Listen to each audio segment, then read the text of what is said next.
बघा इथपर्यंत आलो होतो बरोबर का. सजाती किंवा सवर्ण किंवा दीर्घत्व स्वर संधी किंवा दीर्घादी हे सगळे घेतलेत आपण. सूर्याधिक असत सूर्यास्त, हिमाधिक आले हिमालय, कृष्णाधिक अर्पण कृष्णार्पण, सूराधिक असुर सुरासुर, मध्याधिक अंतर मध्यांतर. म्हणजे इथपर्यंत आपण शिकलेलो आहे. आता पुढचे शब्द पुढचे हे घेऊया आपण. बघा पुढचं काय बघा, कार्य अधिक आरंभ आहे. चला सोडवून घेऊया. कार्य अधिक आरंभ, कार्य अधिक आरंभ. व्याख्या काय आहे की दोन सजाती स्वर एका पुढे एक आले असतात, त्यांचा संधी होऊन त्यांच्या जातीतला काय होतो, दीर्घ स्वर होतो. इथं अंतिम दोन्ही काय इथे काय बघा आ आहे बरोबर आहे का. दोन सजाती आहेत का विजाती आहेत, हे सजाती. सजाती स्वरांच्या जोड्या किती, तीन. कोणकोणत्या, आ ही एक जोडी आहे, रस्वईची दीर्घईची ही एक जोडी आहे दुसरी जोडी, आणि तिसरी जोडी रस्व आणि दीर्घऊची बरोबर का. या तीन जोड्या आहेत बघा सजातीय स्वरांच्या जोड्या. आणि विजातीयच्या जोड्या असंख्य आहेत. ठीक आहे. विजातीय म्हणजे अ च्या जोडीला दुसरा वर्ण घ्यायचा, हे सजाती होणार नाही. ईच्या जोडीला एडकाई घेतला बघा, हे सजाती होतील का, नाही. हे वेगवेगळे दिसतंय, त्याला विजातीय म्हणायचं. ठीक आहे. सजातीय स्वरांच्या ज्या तीन जोड्या आहेत त्या तिन्ही जोड्यांचं आपण काय करायचं, उदाहरण पहिल्यांदा बघायचं. कार्य अधिक आरंभ, इथं अ आला इथं आ आला बघा. मग या दोघांच्या कानावर दीर्घत्व स्वर संधीप्रमाणे आ होणार. आ म्हणजे एक काना, हा आ निघून गेला, यातलं अ निघून गेलं, कार्य अर्ध पडलं बघा बरोबर आहे का. अलग स्वरूपात आलं, यातला अ तुम्ही काढून टाकला आणि अधिक चिन्हाच्या पलीकडे रंभ राहिलेला आहे बरोबर आहे का. हा कुणाला पूर्ण करणार आता, यला. म्हणजे कसं होईल, कार्यारंभ असं होणार. कार्य अधिक आरंभ, कार्यारंभ असं होणार. समजलं, एवढं सोपं आहे बघा. आता शुभ अधिक आरंभ तुम्ही सोडवा, काय होणार, नुसतं मी मांडून घेतो डायरेक्ट, तुम्ही मग अशा पद्धतीने सोडवणार असेल तर सोडवा. शुभ, शुभ असा शब्द लिहायचा बघा. संस्कृत तत्सम शब्द आहे, पुढे आघात नाही म्हणून तो दीर्घत्व करायचा नाही. शुभ असा शब्द लिहायचा. शुभ अधिक आरंभ डायरेक्ट लिहू का, शुभारंभ. पुढे बघा, झालं झालं का. पुढे बघा. आता श्रद्धा अधिक अंजली नावाचा शब्द आहे बघा. श्रद्धा अधिक अंजली. श्रद्धा शब्द असा लिहायचा, श्रद्धा अधिक अंजली. अंजली म्हणजे काय रे, ओंजळ. श्रद्धा अधिक अंजली. अंजल म्हणजे काजळ, अंजली ओंजळ असं त्याचा अर्थ होतो बघा. आणि बरेचसे अर्थ आहेत त्याचे, समानार्थी शब्द अंजलीचे. श्रद्धा इथं अंतिम दोन्ही काय आलं बघा, आ आलेला आहे. पुढं काय आलेलं आहे बघा, अ की अम येणार, अ येणार आहे. अम हा पुढच्याच असतो. दोन सजातीय स्वरांमध्ये जर अम तुम्ही घेतला तर आ आणि अम हे सजाती आहेत का, नाही, ते विजाती होऊन जातील. म्हणून अम घ्यायचं नाही, आ घ्यायचं.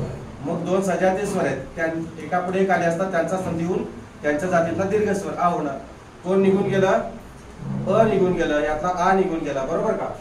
आता काय राहिलं आडवं सांगा, श्रद्ध अर्ध पडलं बघा, आणि अंजली असं राहिलं बघा. अंजली, श्रद्धा हा नुसतं जली राहिलेलं आहे.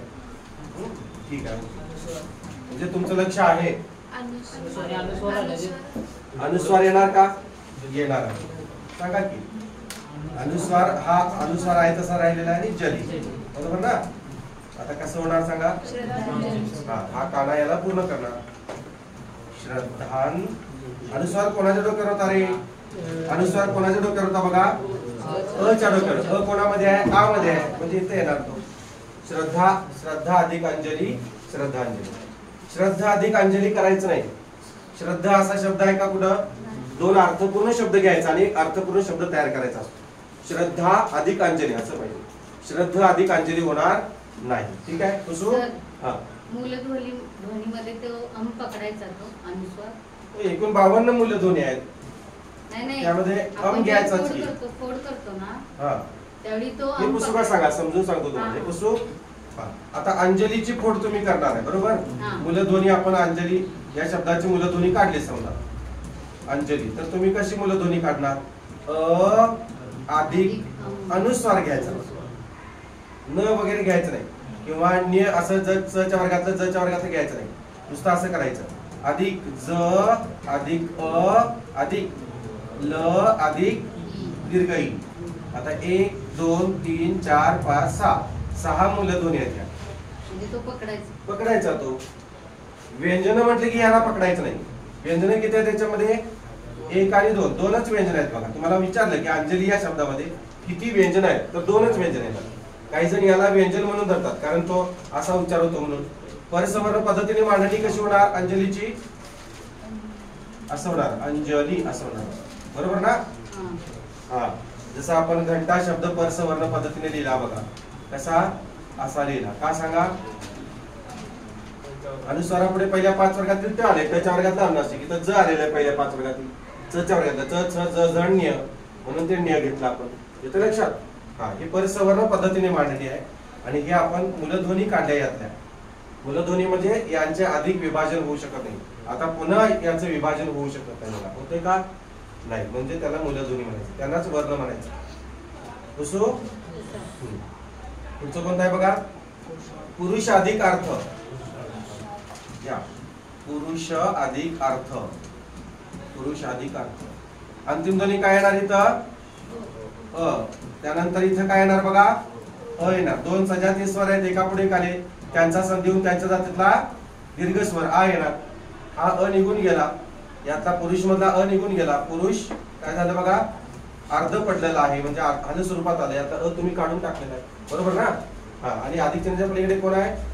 थ. म्हणजे कसं होणार? तोंडी शाला अपूर्ण करणार, म्हणजे पुरुषार्थ. 4 पुरुषार्थ आहेत. कोणकोणते माहिती आहेत का? धर्म अर्थ काम आणि मोक्ष. धर्म अर्थ काम आणि मोक्ष हे 4 पुरुषार्थ आहेत. धर्म म्हणजे आपण धर्म जो करतो, आपली तत्व असतात, प्रत्येक धर्माची काही तत्व असतात. भुकेलेल्यांना पाणी दे, भुकेलेल्यांना जेवू घालणं, तहानलेल्याला पाणी देणं म्हणजे आमचा धर्म असं म्हणतात. बरं, आमच्या धर्मात हे चालत नाही, आमच्या धर्मात हे असं आहे. अर्थ म्हणजे पैसा, पैशाशिवाय चरितार्थ चालत नाही.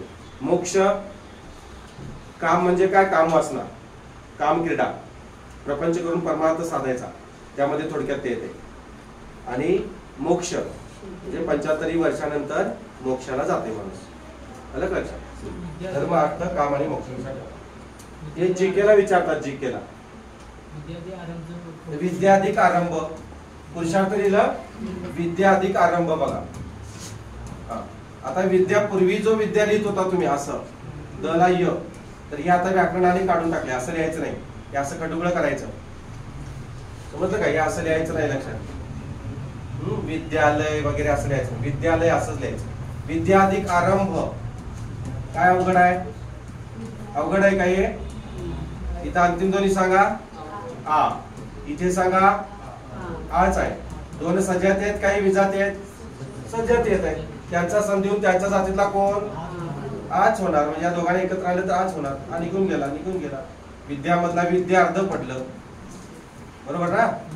आणि रंभ राहिलेला आहे पलीकडे. आता या द ला आ पूर्ण करणार, म्हणजे कसं करणार? हे अर्ध आहे, त्याला आ एक काना, आ म्हणजे एक काना, आणि रंभ आहे तसंच लिहायचं. झालं की विद्यारंभ म्हणजे विद्येचा आरंभ असं.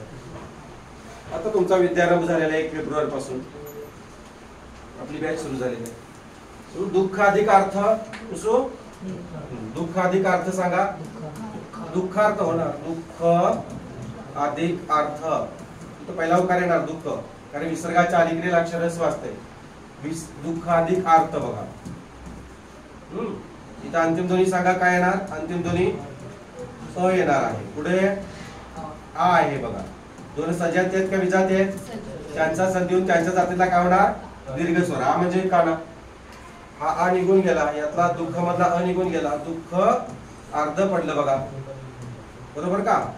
दुःख अर्ध पडलं म्हणजे कसं? आलं स्वरूपात आलं, आणि अधिक चिन्हाच्या पलीकडे त राहिलेला आहे. आता आ कुणाला पूर्ण करणार? खला. म्हणजे कसं करणार? दुःखार्थ. रफार त्याच्या डोक्यावर जसा आहे तसाच द्यायचा. दुःखार्थ. दुःखाधिक अर्थ, दुःखार्थ. सुख अधिक अर्थ सुद्धा होते बरं का, पण फक्त पुढं इथं 2 टिंबा येत नाही. सुख शब्द कसा येतो? असा लिहायचा सुख. दुःख मात्र असा लिहायचा. जाऊ दे पुढं. राजा अधिक आज्ञा सोडवा तुम्ही. काय येणार? डायरेक्ट लिहू. राजाज्ञा सोडवून पाहिजे का असं लिहू? फक्त द्यायला पाहिजे सोडून. पैसे कुठून घ्यायलायस? राजा अधिक आज्ञा. ठीक आहे, देतो, काही हरकत नाही. मी तुमच्यासाठीच आहे बघा. इथं अंतिम दोन्ही आ आहे बघा. इथं काय येणार आहे? आ येणार. दोन सजाती आहेत का विजाती आहेत सांगा?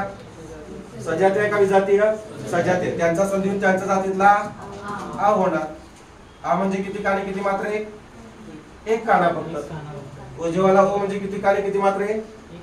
एक काना एक मात्रा. औषधाव म्हणजे किती काने किती मात्रे? एक काना दोन मात्रे. मात्रे वर असतात असे, बरोबर आहे का? औषधावला दोन मात्रे एक काना, ओझेवाला ओला एक काना दोन मात्रे. काना खाली असतो, बरोबर का? काना खाली. आ निघून गेला, बरोबर का? यातला आ निघून गेला. राज अर्ध पडलं बघा, पडलं का? आणि अधिक चिन्हाच्या पलीकडे कोण? ज्ञा राहिलेला आहे. आ याला पूर्ण करणार. राजाज्ञा. राजा अधिक आज्ञा. चला समजलं? ठीक आहे.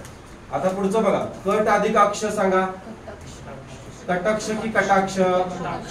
अक्ष म्हणजे काय रे? अक्ष म्हणजे डोळा. द्या. अक्ष म्हणजे डोळा. कट म्हणजे तीर किंवा कड, बाजू. कट मारून गेला म्हणतात की नाही?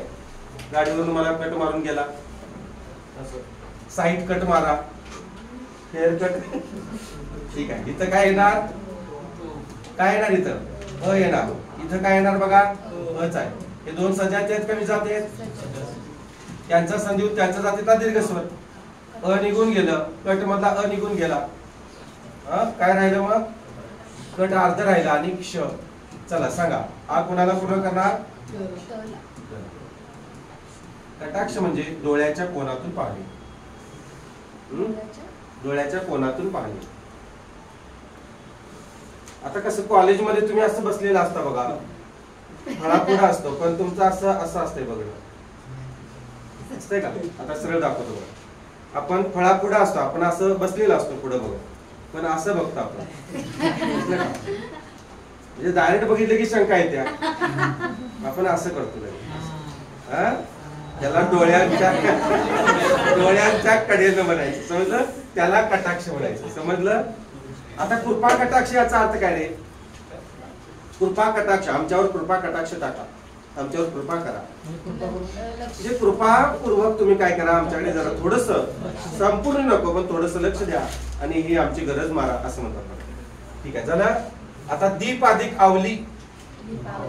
दीप अधिक आवली. आवली म्हणजे रांग किंवा ओळ. रांग आहे तिथं. तर खेडेगावाचा असेला. दीप म्हणजे काय रे? दीप म्हणजे दिवा. आवली म्हणजे काय? रांग किंवा ओळ. दिव्यांची रांग, दीपावली. चला सोडवूया आपण बघा. इथं अंतिम दोन काय रे? अ आहे. इथे काय बघा? आ आहे. दोन सजाती आहेत का विजाती आहेत? त्यांचा संधी होऊन त्यांच्या जातीतला काय झाला? दीर्घ आ झाला, बरोबर का? आ म्हणजे एक कान. कोण निघून गेलं? आ निघून गेलं. यातला दीप मधला अ निघून गेला. दीप अर्ध पडलं बघा, पडलं का? आणि अधिक जनाच्या पलीकडे वल्ली राहिलेला आहे. श्रीवल्ली मधली वल्ली फक्त राहिली. आता मला कोण पूर्ण करणार? आ पूर्ण करणार. दीपाली असं, सॉरी काय होणार? दीपावली होणार. जरा दुसरीच वेळांची लक्षात ठेवा. दीपावली असं होणार. दीप अधिक आवली, दीपावली. समजलं? दीप शब्द असा लिहायचा आणि दिवा शब्द मात्र काय करायचा? पहिल्या वेलांटीत लिहायचा. का? हा मराठी शब्द आहे. मराठी शब्दामध्ये पुढे आघात असेल, दीर्घत्व असेल तर उपांत्य ध्वनी काय होतो? ऱ्हस्व होतो. उपांत्य ध्वनी. आपण शुद्ध लेखन सुद्धा इथं फक्त तुम्हाला मी संदर्भाने सांगतो. शुद्ध लेखन व्यवस्थित घ्यायचं आपल्याला सविस्तर. पुढे आघात असेल तर हा होतो. आणि इतर संस्कृत तत्सम शब्द जे असतात ते जसेच्या तसे लिहायचे. मग दीपा असू दे, दीपक असू दे, दीपावली असू दे, दीपाली असू दे, काही असू दे, तर द ला दुसरीच वेलांटी लिहायची. ठीक आहे. पुढचा कुठला आहे बघा? कुसू. पुढचा कुठला आहे बघा शब्द? शुभ अधिक आशीर्वाद. बघा, शुभ अधिक आशीर्वाद लिहा. शुभ अधिक आशीर्वाद शब्द असा का रे? शला दुसरीच वेलांटी का सांगा बघू? मी परवा सूर्य शब्द काल सांगताना सांगितले की तुम्हाला, सूर्याच्या वेळेला र किंवा रफाराच्या अलीकडील अक्षर काय असते? दीर्घ असते, बरोबर आहे का? आणि अपवाद त्याला बहिर, चतुर, दूर, नीर वगैरे वगैरे आहे शब्द, हे लक्षात ठेवा. र किंवा रफाराच्या अलीकडे असे है ना, असं आलं की काय करायचं, दुसरी विलंटी द्यायची. असे शब्द सांगा बघू, आठवतात का बघा तुम्हाला? कोणकोणते असे शब्द आहेत? धूर्त, बरोबर आहे का? धूर्त, रफाराच्या अलीकडे दीर्घ. मूर्ख लिहिलं होतं की मी परवा, सांगा बघू मग. नुसतं म्हणताय बघा. कीर्तन लिहिलं होतं का? कीर्तन. मूर्ख, बरोबर आहे का? आलं की दुसरा अवकार द्यायचा. आणि त्याला अपवाद बहिर, चतुर, दूर, नीर. चतुर्थी असं आलं, पहिला अवकार द्यायचा त्याला. बहिर्द्वार असं आलं की हला पहिली वेलांटी द्यायची. निर्मळ असं आलं की नला पहिली वेलांटी द्यायची. दुर्वास म्हणजे बहिर, चतुर, दूर, नीर हे आलं समजा. बहिर असा शब्द आला, बहिर्मुख, तर इथं काय करायचं, रफाराच्या अलीकडे दीर्घ द्यायला पाहिजे, पण हा अपवाद आहे. चातुर्मास, रफाराच्या अलीकडे अक्षर काय पाहिजे, दीर्घ पाहिजे, पण हा अपवाद आहे, लक्षात घ्या. त्यानंतर दुर्मिळ, दुर्गा, बघा दुर्गा, रफाराच्या अलीकडे दुसरा उकार पाहिजे, पण दुर आलं की पहिला उकार द्यायचा. आणि निर्मळ, बघा रफाराच्या अलीकडे दुसरं पाहिजे, पण काय येतंय, पहिली वेलांटी. आपण काय म्हटलं बघा, सूर्य हा मुख्य नियमाला युक्त आहे, मुख्य नियमाने युक्त आहे. र किंवा रफाराच्या अलीकडील अक्षर काय असते, दीर्घ असते, बरोबर आहे का? सूर्य, कीर्तन, मूर्ख, धूर्त, जीर्ण, पूर्णिमा, पूर्णिमा, रफाराच्या अलीकडील अक्षर दीर्घ आहे. आता तुम्ही म्हणाल सरांनी पौर्णिमा कसं लिहिलंय? अपभ्रंश झालेला आहे तो, पौर्णिमा, अपभ्रंश, चुकीचा उच्चार.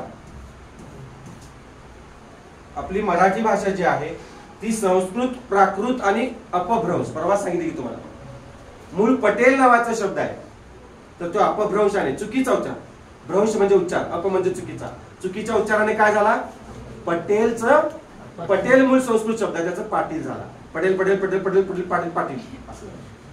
गृह गृह गृह गृह गृह गृह गृह गृह म्हणजे गृह मूळचा शब्द आहे, आणि शेवटी काय तयार झाला, त्याचा घर तयार झाला. पर्ण पर्ण पर्ण म्हणत ते पान तयार झालं, बरोबर आहे का? तुम्ही पानपट्टीत गेला तर एक 307 पर्ण द्या असं म्हणता. 307 काय काय पानाचे नाव आहेत, प्रकार. 310 कात कमी घाला असे. तंबाखू जास्त, चुना कमी. तुम्ही मला वाटतं मसाले पान खात असाल, तुम्ही निर्वेश आहे ना. झालं काय, समजलं का? पौर्णिमा हा अपभ्रंशाने झालेला शब्द आहे. कसा आहे, अपभ्रंश म्हणायचा. असे बरेचसे शब्द आहेत. आता योगेश्वरी, योगेश्वरी म्हणतात बघा, आठवते का तुम्हाला? योगेश्वरी पाटील, तुमची मैत्रीण वगैरे असेल की. योगेश्वरी तर ऐकलं नाही, राहू दे. जोगेश्वरी तुझी मैत्रीण आहे, ठीक आहे. ठीक आहे, तर याची मैत्रीण आहे जोगेश्वरी. घरात जर ऐकलं व्हिडिओ तर प्रॉब्लेम होईल, त्यामुळे लक्षात ठेवा. तर हा जो शब्द आहे जोगेश्वरी किंवा योगेश्वरी, हे चुकीचं आहे मला. तर हा शब्द कसा आहे, गेचं काय होतंय, गी होते, योगीश्वरी असा आहे ते, किंवा जोगीश्वरी असा आहे. आपण योगीश्वरी म्हणतो का, योगेश्वरी म्हणतो बघा तुम्ही. ठीक आहे, हे अपभ्रंश म्हणायचा. काय म्हणायचा, अपभ्रंश. योगे आणि जोगे, जोगे योगे काय नाही. जोगी, जोगी रे गाणं आहे की, जोगी का जोगे असं गाणं आहे, गाणं आहे का नाही ते. चला पुढे बघा, कट अधिक अक्षर डबल झाले. दर्भ अधिक आसन घ्या. आवाज बसलाय रे सतत सलग लेक्चर. दर्भ अधिक आसन, ते परवा लहान मुलाने लय जीव काढला मला. 4थीच्या वर्गावर शिकवायला गेलो होतो. लय ओरडा लागते भयानक, ऐकत नाहीत बिन. एवढं सोपं नसते शिक्षक बोलत. हा, आणि मग सर म्हणले, बघा सर, आमच्या घरी सांगा. आमची बायको म्हणत्या तुम्ही काय नुसतं बसूनच येत आहे. मी म्हणलं मॅडमांचा भ्रम आहे तो. मॅडम गृहिणी येतो त्या सरांच्या. ते काय म्हणल्या, आता काय काय एवढं काय काम केलं तुम्ही, बसूनच आलो ना शाळेत. एवढं सोपं बसून येणं कुठलं असतंय ते. मग तेव्हा त्यांना कळालं, कधीतरी डोळे पण उघडायला लागतात ना. दर्भ अधिक आसन, दर्भ म्हणजे एक प्रकारचं गवत. दर्भासन तुम्ही कशाला करता माहितीये, आठवतंय? गणपतीला आरास करता, ते गवत रे थोडक्यात.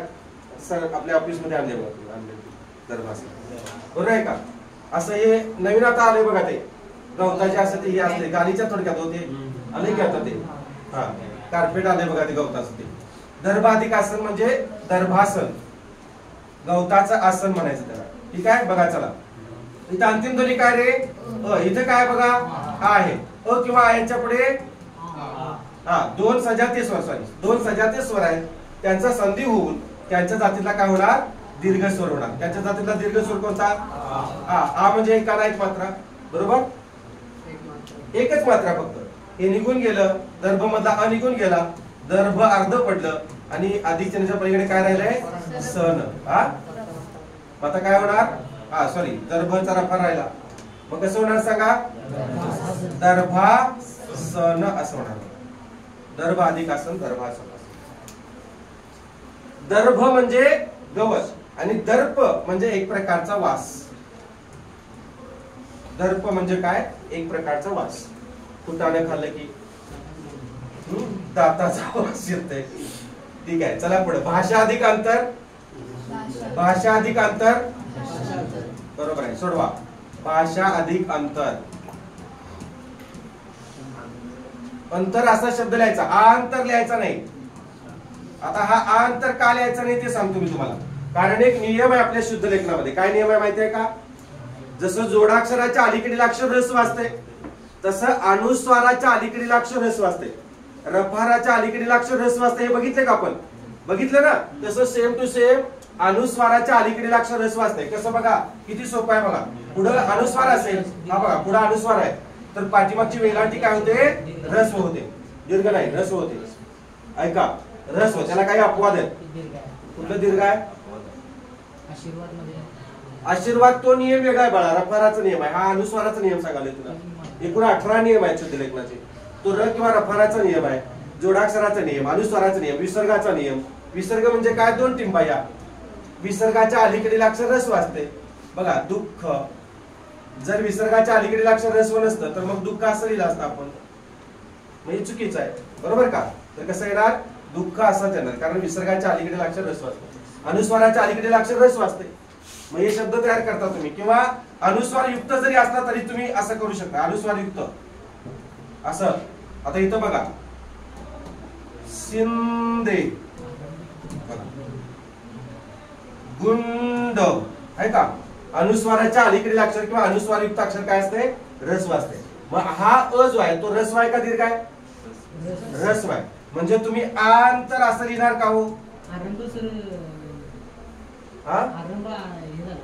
ऐका, मी काय सांगितलं, प्रत्येक नियमाला काही ना काहीतरी अपवाद आहे. आरंभ हा शब्द अपवाद आहे, प्रत्येक शब्द अपवाद. या नियमाला याच्यासारखे शब्द सांगा, तुम्हाला सांगतो मग. याच्यासारखे शब्द सांगा, चला अजून सांगा की याच्यासारखे. शिंदे शब्द, हा. मिंधा शब्द बघा, मिंधा, बरोबर आहे का? मिंधा. त्यानंतर चिंच बघा, चिंच आहे का? त्यानंतर सांगा मुंगी, मुंगी आहे का? मुंगी. कुटुंब, बरोबर आहे, कुटुंब. बघा पुढे अनुस्वार आहे, कुटुंब असं. अनुस्वार युक्त सुद्धा पहिलाच आहे का? अंबट. हा बरोबर आहे. काय? अंबट. टिंब, टिंब अपवाद आहे तो, सांगतो तुम्हाला. तुम्ही सांगा, हे सांगा पहिल्यांदा. टिंब. हे अपवादच घुसायला लागले.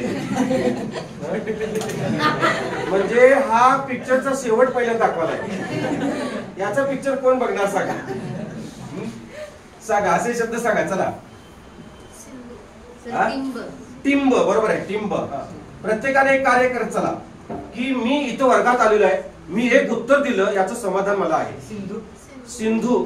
हा, आता राघव म्हणशील तर बघ.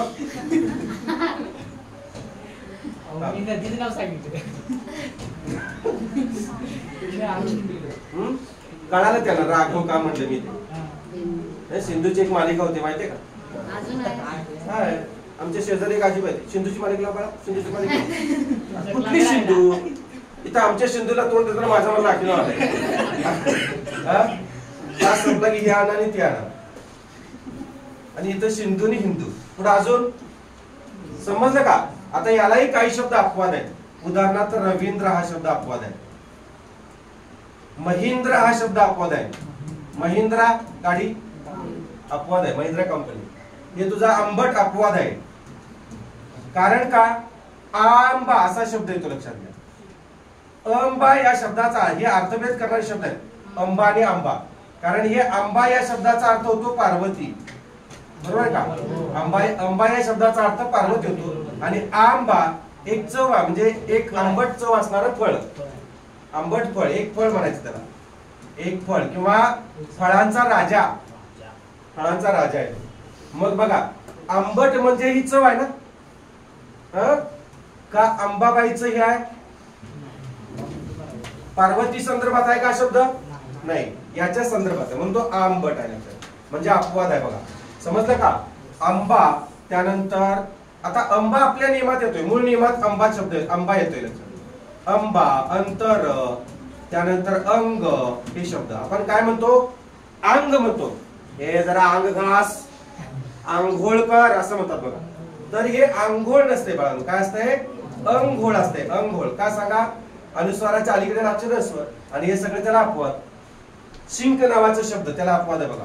कोणता? शिंक नावाचा शब्द बघा. हे शिंक, शिंक उच्छ्वास, हा शिंक. समजलं? जाऊ दे पुढं. काय समजलं तुम्हाला? अनुस्वाराच्या अलीकडे अक्षर ह्रस्व. ठीक आहे. आता पुढे कुठं आलं बघा? भाषा अधिक अंतर. इथं आले ना अजून? भाषांतर सोडवून दिलाय का? भाषांतर सोडून दिलाय? सोडवून दिला नाही, तुम्हाला सोडवायला सांगितलं. ठीक आहे, तुम्ही सोडवलेला असेल बघा. भाषा अधिक अंतर काय येणार? अंतिम ध्वनी काय येणार? इथं काय येणार? आ येणार बघा. इथं अ येणार की आ येणार? अ. लक्षात ठेवा, अंतर असा शब्द लिहायचा. अंतर, अंग, अंत असा शब्द लिहायचा. आ लिहायचा नाही. म्हणताना आपण काय म्हणतो? आ म्हणतो. अंडे, हा संडे मंडे करत बसा. अ किंवा आ यांच्या पुढे म्हणजे सॉरी दोन सजाती स्वर एका पुढे आले असता त्यांचा संधी होऊन त्यांच्या जातीला काय होतो? दीर्घ स्वर होतो. आ म्हणजे एक कान. अ निघून गेला बघा, भाषामधला आ निघून गेला, भाषा अर्ध पडलं बघा, बरोबर का? आणि अधिक चिन्हाच्या पलीकडे कोण राहिलेला आहे? अनुस्वार आणि तर राहिलेला आहे, बरोबर का? मग कसं होणार सांगा? श च्या डोक्यावर श ला काना दिला आ, अ कोणामध्ये आहे? आ मध्ये आहे, त्यामुळे त्याच्या डोक्यावर तो काना आहे तसा, सॉरी तो अनुस्वार आहे तसा द्यायचा. अ च्या डोक्यावर आहे ना, अ कोणामध्ये आहे? आ मध्ये आहे, मग तो इथं आ मध्ये द्यायचा. आच्या डोक्यावर भाषा अधिक अंतर, भाषांतर. पुढचं बघा, सार अधिक काय म्हणलेलं आहे? असार. कसं होणार? कोंडी सांगा. हा, सार अधिक असार. असार नाही, असार. इथं अंतिम ध्वनी काय? इथे काय? दोन सजाती आहेत का विजात आहेत? त्यांचा संधी त्यांच्या जातीतला आ होणार. अ निघून गेला, यातला अ निघून गेला, सार अर्ध पडलं बघा, बरोबर का? आणि अधिक चिन्हाच्या पलीकडे सार राहिलेला आहे. मग काय होणार सांगा? र ला आ पूर्ण करा, सारासार. गुरुजी म्हणतात सारासार विचार करा, सारासार विचार करा, सारासार विचार सर्व. समजलं का? सरासरी गणितात मराठीत सारासार. त्याला शुद्धीकरण करू नये. पुढे मिष्ट अधिक अन्न घ्या. मिष्ट अधिक अन्न. मला पहिली वेळाटी का सांगा बघू? आज मी सांगितले का आता जोडाक्षराच्या अलीकडील अक्षर ऱ्हस्व असतं, दीर्घ नाही. पुढे जोडाक्षर आहे तर काय होते? अक्षर घाबरते आणि वेलांटी पाठीमागे येते. पुढे जोडाक्षर आहे, बरं आहे का? हे जोडाक्षर आहे. पुढे अन्न लिहिलं असतं मी, येते का लक्षात? मी अन्न का लिहिलं नाही? आपला नियम आहे, जोडाक्षराच्या अलीकडील अक्षर ऱ्हस्व असते. जोडाक्षराच्या अलीकडील अक्षर ऱ्हस्व. ऱ्हस्व म्हणजे काय? इथंच घाटात गुंग व्हायची. ऱ्हस्व म्हणजे पहिली वेलांटी किंवा पहिला उकार किंवा ऱ्हस्व स्वर, येतं का लक्षात? हा, आणि दीर्घ म्हणजे दुसरी वेलांटी, दुसरा उकार किंवा दीर्घ स्वर. मग याही नियमाला अपवाद आहे, याही नियमाला अपवाद आहे. पण 10 ते 12 शब्द अपवाद आहेत फक्त. मग बाकीचे 99% शब्द सगळे पुढे जोडाक्षर आले की काय करायचं? ऱ्हस्वच घ्यायचं. आलं का लक्षात? आता बघा, सामान्य उदाहरण आपल्या व्यवहारातली उदाहरण असतात. आपण काय म्हणतो माहितीये का? ए अण्णा इकडे असं म्हणतो. पण अण्णा शब्द असतो तो कसा असतो? अन्न असतो. हे असं नसतं. मी परवाच सांगितलं तुम्हाला, अप्पा शब्द असते का अप्पा असतंय? आपण काय म्हणतो? अप्पा म्हणतो. ते असतंय काय? अप्पा असते. हे अप्पा असं आहे. म्हणजे हे शुद्ध शब्द कसे आहेत? अन्न हा शुद्ध शब्द आहे. आपण काय म्हणतो? अण्णा म्हणतो. अप्पा हा शुद्ध शब्द आपण काय म्हणतो? अप्पा म्हणतो. त्यानंतर आता गप्पा म्हणू का? त्यानंतर अव्वा आपण काय म्हणतो? अव्वा म्हणतो. अजून अम्मा आपण काय म्हणतो? आम्मा असं म्हणतो. बरं का? अम्मी अम्मी असं करतो. बघा येते का लक्षात? तर हे फक्त अच येते बघा. का सांगा? पुढे जोडाक्षर आहे त्याच्या पाठी मग अक्षर रस्व. आलं का लक्षात? आणि मग भरपूर यामधले शब्द ते 10-12 शब्द जे आहेत ते आपण मी तुम्हाला परवा सांगितले की स्वीकार नावाचा शब्द असेल. बरोबर आहे का? स्वीकार नावाचा शब्द असेल, चित्कार नावाचा शब्द असेल किंवा मूल्य नावाचा शब्द असेल. बघा पुढे जोडाक्षर आहे तरी सुद्धा काय बघा? सूत्र नावाचा शब्द आहे. पुत्रला पहिला उकार आणि सूत्रला मात्र दुसरा उकार. आता तुम्ही म्हणाल सर असं का? इथं जोडाक्षर आहे याच्या पाठीमागे अलीकडे जे दोन्ही आहे तो रस्व पाहिजे, तो दीर्घ आलेला आहे. तर हे तत्सम शब्द म्हणायचं. काय म्हणायचं? तत्सम. संस्कृत मध्ये जसेच्या तसे, संस्कृत मधून आपल्या मराठीमध्ये जसेच्या तसे यांना घेतले म्हणून ते आहे तसंच द्यायचं. काही शब्दांमध्ये नियमादाखल म्हणजे संधी नियम आहेत किंवा काही शब्दांमध्ये हे असे का झाले याचा पाठपुरावा आपल्याला करता येतो, कार्यकारण सांगता येते. त्याचे नियम आहेत, संधी मधले असतील किंवा इतर सामान्य रूपाप्रमाणे वगैरे नियम आहेत ते मी तुम्हाला सांगेन. पण एवढंच लक्षात ठेवा की जोडाक्षराच्या अलीकडील अक्षर काय असते? रस्व असते. हे 99% फिक्स आहे. अनुस्वार असेल तर अनुस्वाराच्या अलीकडील अक्षर रस्व असते. हे 99% फिक्स. आता विसर्गाच्या अलीकडील अक्षर रस्वच काय? विसर्गाच्या नियमाला अपवाद नाही. दुःख घ्या. त्यानंतर असे शब्द इष्टिका चिती ती रस्व येणार बघा. इष्टिका असंच आहे ना? इष्टिका चिती हा सगळा शब्द जोडाक्षराच्या अलीकडे रस्व येईल. मी सांगितले की तुम्हाला दीर्घही येणार नाही. पण ईश्वर मात्र काय येणार? दीर्घ येणार. ईश्वर मात्र जोडाक्षराच्या अलीकडील अक्षर काय असते? रस्व असते. हे बरोबर आहे. पण हे बघा अपवाद आहे. मग हे अपवाद का? तर हा कसा शब्द आहे? तत्सम शब्द आहे. हा संस्कृत मधून जसा तसा आला. आणि हा इष्टिका चिती जो आहे हा आपल्या नियमात बसतोय. ह्या आपल्याला पहिलीच वेलांटी का? बघा जोडाक्षर आहे पुढं. ही सुद्धा वेलांटी आहे, ही सुद्धा वेलांटी आहे, रस्वच आहे. आणि इक प्रत्यय आहे इथं. इष्टिका इका इक प्रत्यय आहे. इका किंवा इक प्रत्यय हा संस्कृत शब्द आहे म्हणून संस्कृत शब्दाला रस्व वेलांटी येते. हळूहळू तुम्हाला कळून जाईल. लगेच एका दिवशी किंवा 1-2 दिवसामध्ये कळणार नाही. मी जिथं जिथं संदर्भ आला तिथं फक्त सांगतो. आणि शुद्धलेखन आपलं प्रकरण ज्या वेळेला सुरू होईल त्यावेळेला तुम्हाला हे सगळं रिवाइज होईल बघा. ठीक आहे? पुढं आणि कुठलं राहिलं बघा? हे सोडवून देऊया आधी. मिष्ट अधिक अन्न. चला सोडवा. इथं काय ना बघा? दोन सजातीय स्वर आहेत का विजाती आहेत रे? सजातीय. त्यांचा संधी होऊन त्यांच्या जातीतला दीर्घ. अ निघून गेलं, मिष्ट अ निघून गेलं, मिष्ट अर्ध पडलं. आणि अधिक चिन्हाच्या पलीकडे डबल न. हा कोणाला पूर्ण करणार? कोणाला पूर्ण करणार? टला. मिष्टान्न असं होणार. पहिली वेळ आली का? पुढे जोडाक्षर लिहा. आता कुठलं राहिलं बघा? गंगा अधिक अवतरण. बरोबर का? कसं होईल सांगा? तोंडी सांगा. गंगा गंगा उतरण वतरण. बर वतरण. गंगा अधिक अवतरण. चला इथं अंतिम ध्वनी काय रे? आ. बरोबर आहे का? इथं कोण आहे? दोन सजाती आहेत का विजाती आहेत सांगा? सजाती आहेत. त्याचा संधी त्याच्या जातीतला आ दीर्घ. आ म्हणजे किती काने किती मात्रे? एक काना. गंगा मधला हे गेला का? त्यानंतर अ गेला का? हा गंगा अर्ध पडलं बघा. पडलं का? आणि अधिक चिन्हाच्या पलीकडे व त र न असं राहिलं. मग कसं होणार? गला काना. कसं होणार मग? गंगा व तरण असं होणार. गंगावतरण असं होणार. गंगेचं अवतरण. अवतरण म्हणजे येणे. गंगा म्हणजे थोडक्यात पाणी. जाऊया पुढं. समजलं तुम्हाला हे? काही शंका आहे का याच्यामध्ये? आहे का? पुढे बघा. आता अ आच झाला. आता इ ईच घेऊया.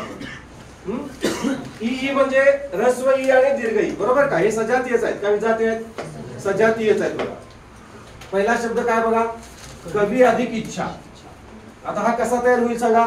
कवी अधिक इच्छा शब्द कसा तयार होईल? पहिली वेलांटी होईल का दुसरी वेलांटी होईल? दुसरी वेलांटी होणार. कवी शब्द कसा लिहिलाय बघा, पहिल्या वेलांटीत दिलाय का दुसऱ्या वेलांटीत दिलाय? हा, पहिल्या वेलांटीत दिलाय ना.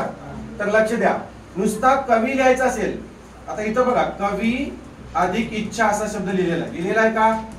कवी अधिक इच्छा. इथं बघा जोडाक्षराच्या अलीकडील अक्षर काय? ऱ्हस्व आहे का बघा? जोडाक्षराच्या अलीकडील अक्षर ऱ्हस्व आहे. पण कवी शब्द पहिल्या वेलांटीत दिलाय. नुसता मराठीमध्ये लिहायचा असेल कवी, कवी फमू शिंदे असं असेल, कवी फमू शिंदे, तर तुम्ही काय करायचं? असं लिहायचं बघा, नुसतं कवी दुसरी वेलांटी मराठीमध्ये लिहायचं असेल तर. आता समजा सामासिक शब्दात लिहायचं असेल तर कवी संमेलन असा शब्द असेल तर पहिली वेलांटी कवी संमेलन. आणखी एक नियम आहे बघा, याच्यामध्ये आणखी एक नियम लागू पडतोय, तो आठवतोय का बघा तुम्हाला? मी आताच सांगितले तुम्हाला, अनुस्वाराच्या अलीकडील अक्षर ऱ्हस्व आलं का? कवी संमेलन. म्हणजे इथं दोन नियम लागू पडतात. एक तर हा एक शब्द आहे आणि हा एक शब्द आहे, या दोन्ही शब्दांना आपण काय केलंय? एकत्र आणलेलं आहे का नाही? दोन्ही शब्दांना एकत्र आणलंय. तर एकत्र या शब्दाला व्याकरणात सामासिक म्हणतात. काय म्हणतात? समास किंवा सामासिक म्हणतात. म्हणजे हा शब्द जो आहे तो सामासिक शब्द आहे. सामासिक शब्दामध्ये असं लिहायचं आहे. असे बरेचसे शब्द आहेत सामासिक शब्द. नुसतं निवृत्ती कसं रे? नुसतं निवृत्ती कसं येणार सांगा? नुसतं निवृत्ती शब्द असं येणार बघा, तला दुसरी वेलांटी येणार. पण निवृत्ती वेतन म्हणलं की काय होईल? निवृत्ती वेतन म्हणलं की पहिली वेलांटी येणार, कारण हा सामासिक शब्द आहे. सामासिक शब्द भरपूर आहेत, पण यांना अपवाद असणारे काही शब्द आहेत ते मात्र तोकडेच आहेत. आता वधू आणि वर हे दोन शब्द मी एकत्र केले, पण इथं धला पहिला उकार येत नाही. लक्ष्मीपुत्र बघा, लक्ष्मीपुत्र आहे का? तर कसं पाहिजे होतं हे आपल्या नियमामध्ये? असं पाहिजे होतं ना, लक्ष्मीपुत्र. पण त्या नियमाला, आपल्या या नियमाला हे शब्द अपवाद आहेत. लक्ष्मीपुत्र. नदी तट, नदी तट. शरयू तीर, शरयू म्हणजे सुद्धा नदीच, शरयू तीर बघा. तर हा य जो आहे, उकार जो आहे तो दुसराच येणार. म्हणजे असे 10 ते 12 शब्द काय आहेत? अपवाद आहेत बघा आपल्या सामासिक शब्दाच्या नियमाने. आणि ते सामासिक शब्द कोणते आहेत ते मी तुम्हाला नंतर सांगणार. लक्षात?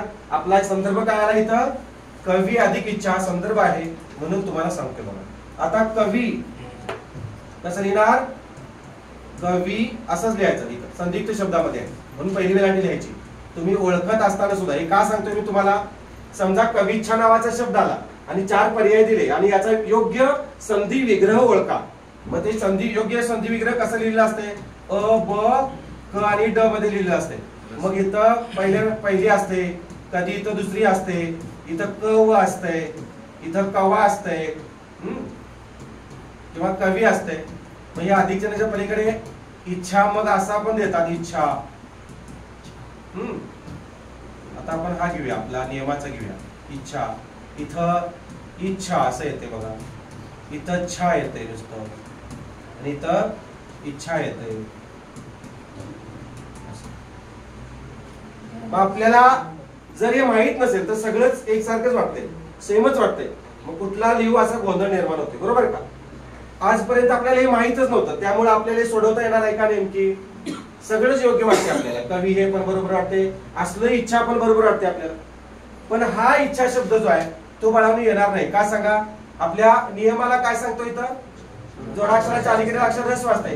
हा तर कसला आहे? दीर्घ आहे. इथं हा बरोबर आहे का?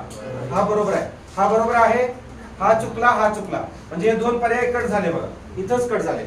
आता मला सांगा, क व असा एखादा अर्थपूर्ण शब्द आहे का मराठीत? आहे?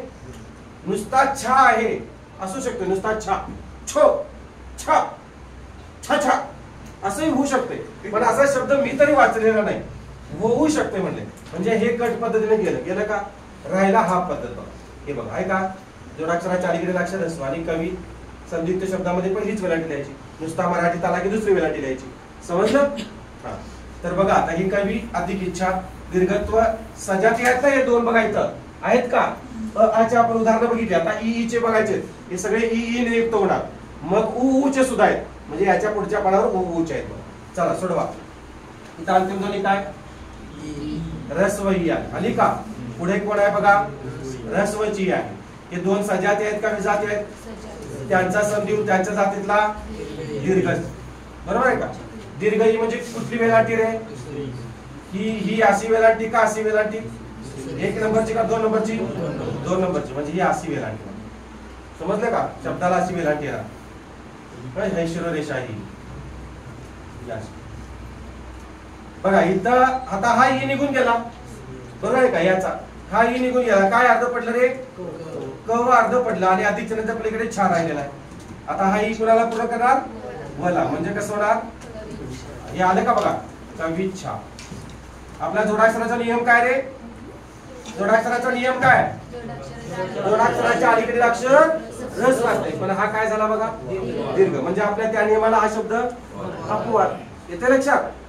म्हणजे का झाला? कोणी विचारलं, अरे तूच म्हणतोयस की जोडाक्षराच्या अलीकडील अक्षर रस वाचते, मग इथं दुसरी वेलांटी का दिलीस असं तुम्हाला कोणी विचारलं तर तुम्ही काय सांगणार? अरे बाबा हा संधी नियम आहे. याच्या पाठीमागं व्याकरण आहे. व्याकरण म्हणजे काय? भाषेचं स्पष्टीकरण करणारे शास्त्र, शब्दांचं अनुशासन करणारे शास्त्र.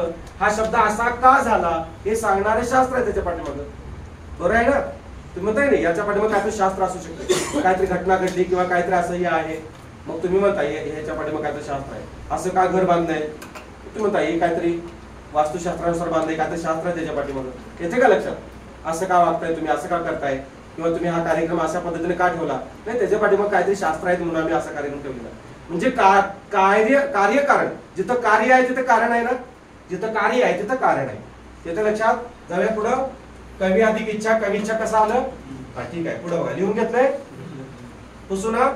ठीक आहे. पुढचा शब्द बघा मही अधिक ईश. लक्षात ठेवा मही हा शब्द असाच लिहायचा. पहिली वेळांती लिहायची नाही.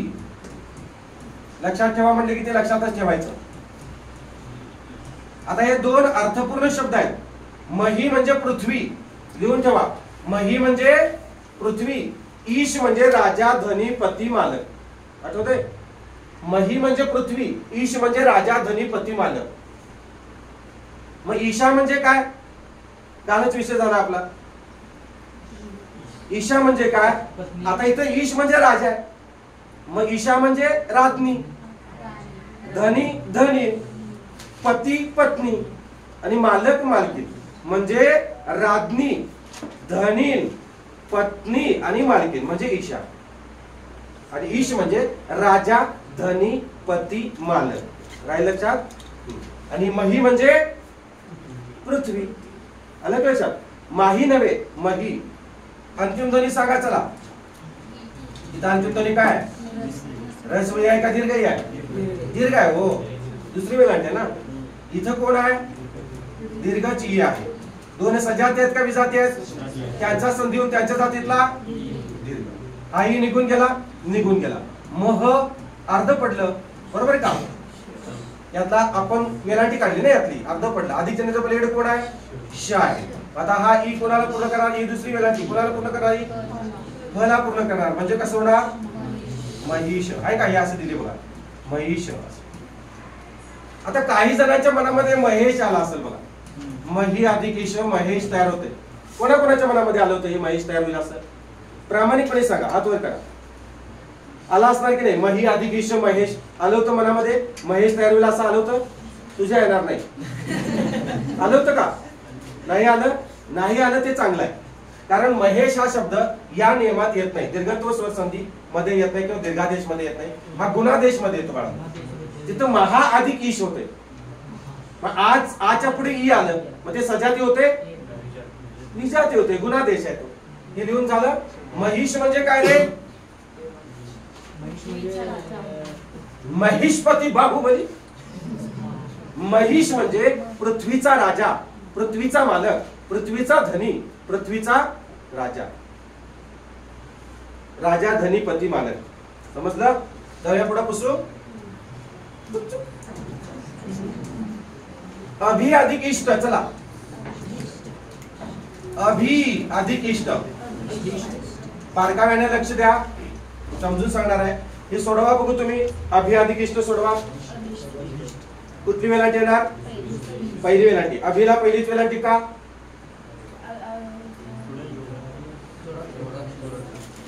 काय काय रस वाचताय? अभिला पहिली वेलांटी काय सांगाल तुम्ही मोठ्या सांगा, काय रस्व असते काय दीर्घ असते? या वेलांटीच्या आधी रस्व आहे म्हणून अभिला पहिली वेलांटी असं का असते का? जोडाक्षर आहे, कुठं जोडाक्षर आहे? या शब्दामध्ये जोडाक्षर कुठं आहे? ठीक आहे, ऐका मी सांगतो तुम्हाला की आधी सोडवून घेऊया आपण. घेऊया इथं अंतिम ध्वनी काय? अभि असाच लिहायचा. अभि हा शब्द जो आहे तो उपसर्ग आहे आणि उपसर्ग म्हणजे काय मी तुम्हाला सांगतोय. पहिली वेलांटी इथं अंतिम ध्वनी काय आहे? ई. त्यानंतर बघा पुढे काय आहे? रस्व ई आहे. दोन सजाती आहेत का विजाती आहेत? त्यांचा संधी होऊन त्याच्या जातीला काय होणार? दीर्घ वेलांटी म्हणजे अशी. बरोबर का? आता हा निघून गेला, अभि मधलाही निघून गेला, अ भ अर्ध पडलं आणि अधिक चिन्हाच्या पलीकडे ष्ट राहिलेला आहे बघा. बरोबर ना? भ ला पूर्ण करणार कोण? दीर्घ ई पूर्ण करणार म्हणजे कसं? अभिष्ट असं होणार. तुम्ही अभिष्ट चिंतन असा शब्द लिहिताय बघा. आणि अभिष्ट चिंतन तुम्ही कसा लिहिताय माहितीये का? पहिली वेलांटी मध्ये लिहिताय बघा. असं लिहिताय बघा, अभिष्ट चिंतन असं लिहितात. पानं फुलं वगैरे काढतात तर हे अभिष्ट चिंतन असं नसते बाळांनो. कसं असते बघा, इथं पुढे चिंतन जोडा असा आपला विषय. अभिष्ट दुसरीच वेलांटी येणार. जोडाक्षराच्या अलीकडील अक्षर काय असते? रस्व असते. त्या नियमाला अपवाद आहे, अपवादात्मक शब्द आहे. आणि अभि हा उपसर्ग आहे. उपसर्ग म्हणजे काय हे सांगतो. हे तुमचं लिहून झालं असेल तर बघा. झालंय? लिहून झाले पुसू? हा. आता हा अभि पहिलीच वेलांटी काय येते तो सांगतो तुम्हाला. अभि हा उपसर्ग. आता उपसर्ग म्हणजे काय बघा. उपसर्ग म्हणजे शब्दाच्या आधी लावायचा प्रत्यय. काय म्हणतोय मी? शब्दाच्या आधी लावायचा प्रत्यय. इन इंग्लिश त्याला प्रिफिक्स म्हणतात. काय म्हणतात? प्रिफिक्स म्हणतात त्याला. प्रिफिक्स म्हणजे काय? प्री म्हणजे पहिले. शब्दाच्या आधी लावायचा प्रत्यय. शब्द पुढे असतो आणि त्याच्या पाठीमागे एखादा प्रत्यय लावायचा, त्याला उपसर्ग म्हणायचं. संस्कृत मध्ये आपल्या मराठीमध्ये जे अव्यय असतात त्या अव्ययांना संस्कृत मध्ये काय म्हणतात? उपसर्ग म्हणतात. लक्षात ठेवायचं. आणि हे उपसर्ग शब्दाच्या आधी लागतात. आता बघा अभि, अभिने भरपूर शब्द जोडता येतात बघा. अभि, अभि हा उपसर्ग आहे. याने अनेक बरेच शब्द तयार झालेले आहेत. अभि. आता बघा आपण त्यांच्या पुढे शब्द जोडूया. अभिमान आहे का? अभिनंदन, अभिवादन, अभिमत, अभिमत विद्यापीठ. अजून अभि घेतो. हा बरोबर आहे. अभि हे लिहून घ्यायचं आहे, खूप गरजेचं आहे. अभिजित बरोबर आहे. अभिनेता बरोबर आहे. भरपूर येतील शब्द, भरपूर. अभिनय बरोबर आहे. अजून हे सगळे असेच येणार बघा. अभिराज, अभिराज बरोबर आहे. अभिराज मुलाचं नाव आहे, विशेष नाव आहे. बरोबर. अजून हा अभिषेक बरोबर आहे. अजून हा अधिकार, अधिकार इथं कुठं आला? अभिनव बेर्डे. सध्या ती काय करते? अभिनय ना. अभिनव काय? अभिनय, अभिनय. ठीक आहे, अभिनय घ्या. भरपूर आहेत. हे उपसर्ग म्हणायचं. काय म्हणायचं? उपसर्ग. हे रस्व वेलांटीतच येतात. लक्षात घ्या, रस्वांतच असतात उपसर्ग. भरपूर आहेत उपसर्ग. आता तुम्ही म्हणाल सर मग हे अभिनंदन असे शब्द जे आहेत हे मग अभि अधिक नंदन शब्द केले तर मग भला दुसरी वेलांटी काय येणार नाही, असा काहीतरी काही जणांच्या मनामध्ये शंका असेल तर हे लिहून घ्या. मी तुम्हाला सांगतो. अभिनंदन भला दुसरी वेलांटी काय येत नाही. अभिजित इथं पहिली वेलांटी, इथं दुसरी वेलांटी आहे ना. इथं इथं मग येणार की इथं ई दीर्घ येणार का? असं येईल. काय येणार नाही ते मी तुम्हाला शिकवतोय. झालं? लिहून झालं का पुसू? लक्ष द्या. अभिजित नावाचा शब्द आहे बघा. अभि आपल्या नियमामध्ये का बसत नाही बघा. अभि अधिक जित असा शब्द आहे. जित म्हणजे विजय. दुसरी वेलांटी जित म्हणजे काय? विजय. पहिली वेलांटी जित म्हणजे हार किंवा पराभव. लिहून ठेवा. दुसरी वेलांटी जित म्हणजे विजय, पहिली वेलांटी जित म्हणजे हार किंवा पराभव.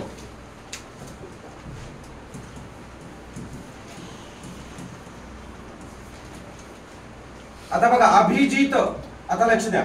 इथं अंतिम ध्वनी काय? रस्व ई आहे. आता इथं ई आहे का हो? पहिलं इथं काय घेऊया? पहिलं व्यंजन कोणतं घेऊया? पहिलं काय घेऊया तर ज अधिक दीर्घ ई.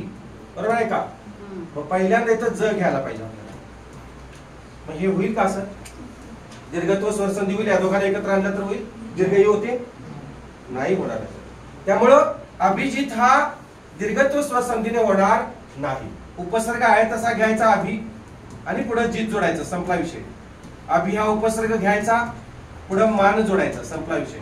पण अभिष्ट मात्र तसं करायचं नाही, कारण अभि अधिक इष्ट, बरोबर आहे का?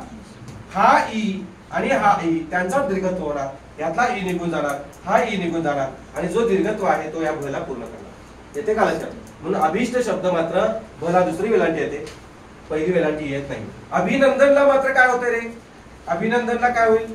काही जण म्हणतात अभिनंदनला, बघा ना, अभिनंदन शब्द तो आहे, तुम्ही दुसरी वेलांटी द्यायची नाही. अभिनंदन शब्द असाच लिहायचा. का सांगा? अभिष्ट चिंतनला मात्र, अभिष्ट चिंतनला मात्र बघा, अभिष्ट चिंतनला मात्र आपण काय केलं, असं लिहिलंय का? नाही. तर कसं केलंय? अभिष्ट चिंतनला भला दुसरी वेलांटी येते. अभिष्ट शब्द आपण बघितला, अभिष्ट चिंतन असा लिहायचा आणि अभिनंदन मात्र असा लिहायचा. का सांगतो? अभि, बघा अभि उपसर्ग आहे का, पहिली वेलांटी. पुढे नंदन घ्या, नंदन घेतलं, अंतिम ध्वनी काय? ई. इथं काय घेऊया? न घ्या ना, हा पुढच्याच असतो, न घ्या. तो दोन सज्जाती होतात, म्हणजे फक्त अधिक चिन्ह काढून टाकायचं आणि या शब्दाला काय करायचं, एकत्र आणायचं, संपला विषय. इथं मात्र तसं हेच की, इथं मात्र तसं करून चालणार आहे का? अभि अधिक इष्ट, हे बघा, अभि अधिक इष्ट, अधिक चिन्ह काढून टाकून चालणार आहे का? नाही काढून टाकून चालणार. कारण अभिष्ट हा आपल्या संधी नियमामध्ये या सजाती किंवा दीर्घत्व स्वर संधीमध्ये तो काय होतो, दीर्घ वेलांटी होते. अभि अधिक इष्ट यातले भी मध्ये ई आणि दीर्घ ई, त्यातली ई जो आहे त्यांचा दीर्घ ई होतो. समजलं? अभिष्ट चिंतन समजलं? कसं लिहायचं? असंच लिहायचं. अभिनंदन मात्र पहिली वेलांटी द्यायची. आणि या अभिनंदनचा एक नियम आहे बघा, समजलं का? काय अनुस्वाराच्या अलीकडे अक्षर असतं. तो आता पुढचा ध्वनी घेतो, पुढचा कुठला आहे बघा, परी अधिक इच्छा. चला आता परी, पहिली वेलांटी परी म्हणजे काय आणि दुसरी वेलांटी परी म्हणजे काय, अर्थभेद करणारे शब्द आहेत. म्हणून तुम्हाला सांगतो, परी आहे यातला परी, एक परी हा उपसर्ग आहे, यातला एक परी जो उपसर्ग आहे तो उपसर्ग कोणता असेल? कुठला? एक नंबरचा की दोन नंबरचा? उपसर्ग जो आहे तो कुठला असेल? एक नंबरचा की दोन नंबरचा? काही जण दोन नंबरचा म्हणतात, काही जण एक नंबरचा म्हणतात. तर मी सांगतो तुम्हाला, लक्ष द्या. पहिली वेलांटी परी म्हणजे काय, दुसरी वेलांटी परी म्हणजे पापा की परी, बाहुली. आणि परी म्हणजे च्यासाठी किंवा च्याकरिता, परंतु सुद्धा होतो त्याचा अर्थ. तुझं आहे तुझं पाशी परी जागा चुकलासी, मरावे परी कीर्ती रूपी उरावे. मरावं परंतु कीर्ती ठेवून उरावं. आणि दुसरी वेलांटी म्हणजे बाहुली. आता हे हा मराठी शब्द आहे बाळांनो. कुठला शब्द आहे? मराठी. आणि हा संस्कृत. आणि आपला नियम कुठला चालाय? संस्कृत संधी चालू आहे ना आपला. मग हा ही वेलांटी घेऊन चालेल का? नाही वेलांटी घेऊन चालणार, बरोबर आहे का? मग कसं केलं बघा, परी अधिक इच्छा. बघा, परी अधिक इच्छा. इच्छा शब्द कसा लिहिलाय बघा, इच्छा शब्द पुढे जोडाक्षर आहे, क्ष जोडाक्षर आहे, तरी सुद्धा दीर्घ वेलांटी दिलेली आहे का? म्हणजे आपल्या जोडाक्षराच्या नियमाला अपवाद आहे. हा येते का लक्षात? अपवाद आहे. आणि इच्छा म्हणजे पाहणे किंवा निरीक्षण करणे. लिहून ठेवा. इच्छा म्हणजे काय? पाहणे किंवा निरीक्षण करणे. निरीक्षण शब्द असा आहे बघा, निरीक्षण शब्द सुद्धा पुढे जोडाक्षर आहे तरी सुद्धा दीर्घ वेलांटी. अपवाद आहे तो, रला दुसरी वेलांटी आहे. परी अधिक इच्छा. परी हा उपसर्ग आहे बाळांनो. परी हा उपसर्ग आहे. परीने भरपूर शब्द आपल्याला जोडता येतात. खूप शब्द बघा, उदाहरणार्थ बघूया आपण. परीने किती वेळा लिहू? परी किती वेळा लिहू रे? हा तुम्ही सांगा. 21 वेळा लिहू? हा सांगा, शब्द तयार करा. परिवार. हा परिश्रम, बरोबर आहे. पुढं परीक्षा येणार नाही तो शब्द. परीक्षा असा येतो. सांगतो मी तुम्हाला परीक्षा असा काय येतो. इकडे आहे की परी अधिक इच्छा. आता तेच चालेल ना. परिमेय, परिसीमा, परिवहन, परिवलन, परिभ्रमण. एसटीचे 3 भाग आहेत. परिवहन 2x2 ची गाडी, परिवलन हिरवी एसटी, आणि परिभ्रमण लाल आपला एक पिवळा डबा. परिवहन, परिवलन, परिभ्रमण. महाराष्ट्र राज्य मार्ग परिवहन महामंडळ. आहे का? टू बाय टू परिवर्तन. परिवर्तनची गाडी वेगळी आहे, परिभ्रमण नाही, परिवर्तन आहे ते. भरपूर शब्द परीने घेता येते बघा. हे उपसर्ग आहे, शब्दाच्या आधी लावले का? लावले की नाही बघा शब्दाच्या आधी. आता इथं बघा उपसर्ग असल्यामुळे हा काय झाला? पहिली वेलांटी आहे. अभि हा उपसर्ग आहे म्हणून पहिली वेलांटी आहे, समजतंय? आणि दुसरी वेलांटी परी म्हणजे दुसरी वेलांटी काय सांगितलं मी?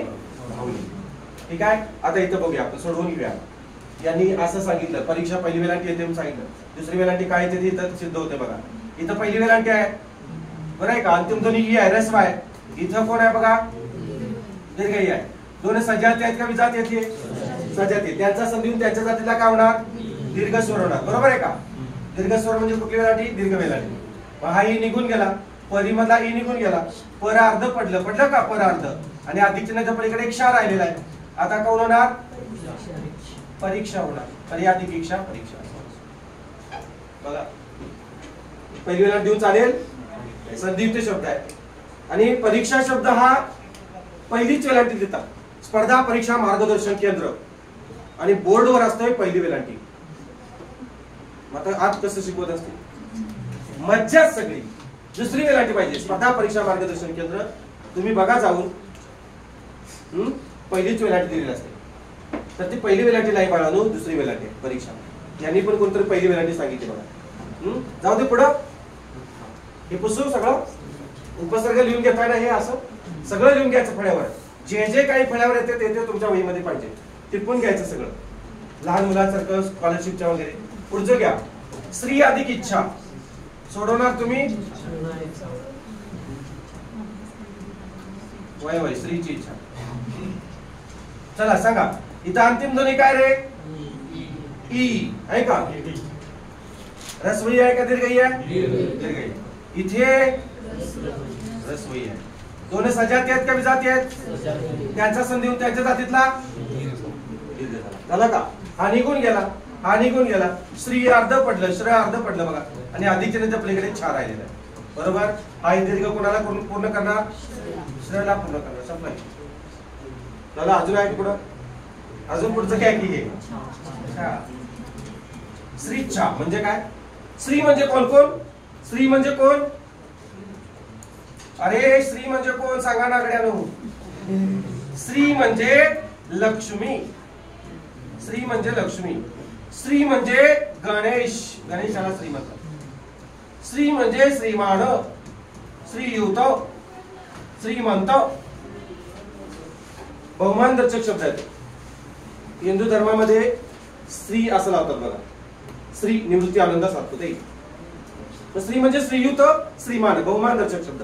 आणि शिवाजी महाराजांना श्री श्री श्री श्री छत्रपती शिवाजी महाराज लावतात. मग श्री पहिल्या स्त्रीचा अर्थ श्रीमान, दुसऱ्या स्त्रीचा अर्थ श्रीयुत, तिसऱ्या स्त्रीचा अर्थ श्रीमंत, आणि तिसऱ्या स्त्री चौथ्या स्त्रीचा अर्थ राजश्री.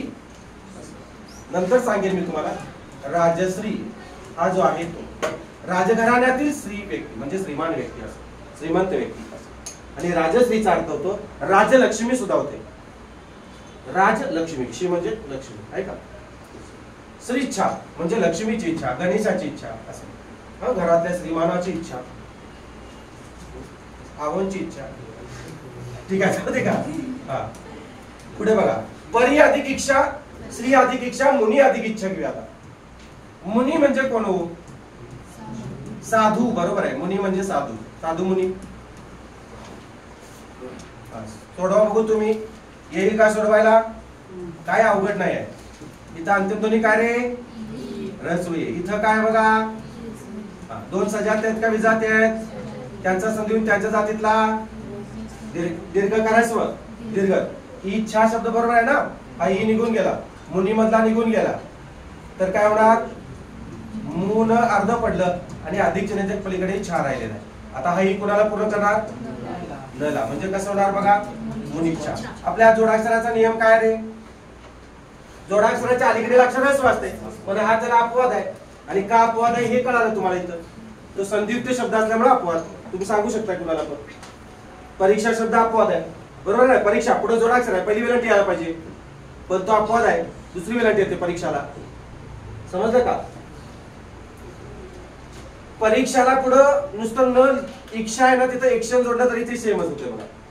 नंतर बघूया आपण. रजनी अधिक ईश पुसू हा. रजनी अधिक ईश घ्या. रजनी म्हणजे कोण रे? रात्र. बरोबर घ्या. रजनी अधिक ईश. ईश म्हणजे कोण? तेवढंच लक्षात ठेवलं बघा. तेवढंच लक्षात ठेवलं. राजा, धनी, पती, मालक. बाकीचे 3 सांगितले नाही, फक्त पती सांगितले. मज्जा आहे सगळी. रजनी म्हणजे रात्र. रात्रीला समानार्थी शब्द आहेत, नंतर सांगेन. यामिनी आहे, भरपूर आहेत रात्रीला समानार्थी. निशा आहे, म्हणजे निशा म्हणजे रात्र. आणि उषा म्हणजे काय रे? पहाट, सकाळ. बरोबर आहे. नंतर आहे तो संदर्भ, इथं काय घ्यायची गरज नाही. निशा म्हणजे रात्र, रजनी म्हणजे रात्र, यामिनी वगैरे असे बरेचसे अर्थ आहेत, त्यामुळे नंतर सांगितलं. इथं अंतिम ध्वनी काय आलं बघा? रसोई आहे का दीर्घई आहे? दीर्घई. इथं कोण आहे बघा? दीर्घई. 2 सजाती आहेत का विजाती आहेत रे? सजाती आहेत. त्यांचा संधी त्याच्या जातीतला दीर्घ तयार झाला. बरोबर आहे का? ई निघून गेला, ई निघून गेला. रजन अर्ध पडलं ना, रजन अर्ध पडलं बघा, न अर्ध पडलं. आणि अधिकच्या पलीकडे श. आता हा ई पूर्ण कोणाला करणार? नला. म्हणजे कोण? रजनीश. हु इज रजनीश? रजनीश कुणाला म्हणायचं? रात्री पिऊन येणाऱ्यांना. मग रजनीश म्हणजे चंद्र, रात्रीचा राजा, रात्रीचा धनी. आणि दिनेश कोण? हु इज दिनेश? दिनेश म्हणजे सूर्य, दिवसाचा राजा. गटारात पडणारा नव्हे, दिवसाचा राजा. रजनीश म्हणजे चंद्र. लक्षात आलं? लक्षात. रजनी म्हणजे रात्र, ईश म्हणजे राजा, धनी, पती, मालक. रात्रीचा मालक असतो हा, आणि दिवसाचा मालक सूर्य असतो. आपण कोणीच दिवसाचा मालक नसतो. तर पुढे जाऊया. ठीक आहे. पुढे काय बघा? श्री अधिक ईश. हे तुम्ही सोडवा, सोपं आहे. ईश म्हणजे राजा, धनी, पती, मालक. श्री म्हणजे लक्ष्मी, श्री म्हणजे गणेश, श्री म्हणजे श्रीमान, श्री म्हणजे श्रीत, श्री म्हणजे राजश्री. सोडून द्यायची गरज आहे? डायरेक्ट लिहू. ज्यांना पाहिजे त्यांनी हात वर करा. असं येते का? नाही. मग कसं येणार? श्रीश. एवढंच येणार. श्रीश, श्रीश. हा श्रीश हा पुल्लिंगी शब्द आहे, म्हणून मुलग्याचं नाव श्रीश ठेवतात आणि मुलीचं नाव श्री न ठेवतात. काय ठेवतात? श्री न. हा स्त्रीलिंगी शब्द आहे, श्री न. लक्षात. श्रीशा पण ठेवतात, ईशा, श्रीशा सुद्धा ठेवतात, श्री न ठेवतात. लक्षात घ्या. श्रीशा सुद्धा ठेवतात, स्त्रीलिंगीच आहे, म्हणजे विशेष नाव आहेत बघा. श्रीशा हा पुल्लिंगी शब्द आणि श्री न किंवा श्रीशा हा स्त्रीलिंगी शब्द आहे. श्री ईश असं होणार नाही, तर कसं होणार? श्रीश होणार. समजलं? विष्णू सुद्धा होते ना. श्री म्हणजे काय? लक्ष्मी. तिचा धनी, राजा, पती, मालक कोण? शंकर होईल का? चालेल, तुमचं बरोबर आहे की. श्रीश म्हणजे विष्णूच की. होईल नव का? होणारच आहेच. हा, असं आहे ते. या देवादेवतांमध्ये लय लफडे केले माणसाने. तुम्हाला माहित नसलं सांगतो, आपल्या कोल्हापूरमध्ये अंबाबाईचं मंदिर आहे आणि सांगतात काय महालक्ष्मीचं मंदिर आहे. महालक्ष्मीच्या मंदिराकडे चालले म्हणे आणि बालाजी साडी पाठवतो इकडं. आता बालाजी हा विष्णूचा अवतार, बरं आहे का? लक्ष्मीला साडी नवरा पाठवते हो थोडक्यात. मग इथं जर महालक्ष्मी असती तर बालाजीची साडी खपली असती. आता मला सांगा, अंबा म्हणजे कोण? पार्वती. आता पार्वतीचा नवरा शंकर उभा, बरोबर आहे का नाही? आता लक्ष्मीचा नवरा हिला साडी पाठवाला. बरे, बालाजीवर साडी आली म्हणतात बघा. आता मी हे याच्यावर आक्षेप वगैरे घेतोय असं नाही, वस्तुस्थिती मांडते माणूस. कारण कोल्हापुरामध्ये महालक्ष्मीचं मंदिर नाही, अंबाबाईचं मंदिर आहे. कोणी विचारलं तुम्हाला महालक्ष्मीचं मंदिर आहे का, तर नाही म्हणून सांगायचं. मी तसं सांगतो, आमच्या इथं महालक्ष्मीचं मंदिर नाही आहे. विनस फॉरेनला घुमवलं मी, 10 मिनिटं घुमवलं एकाला.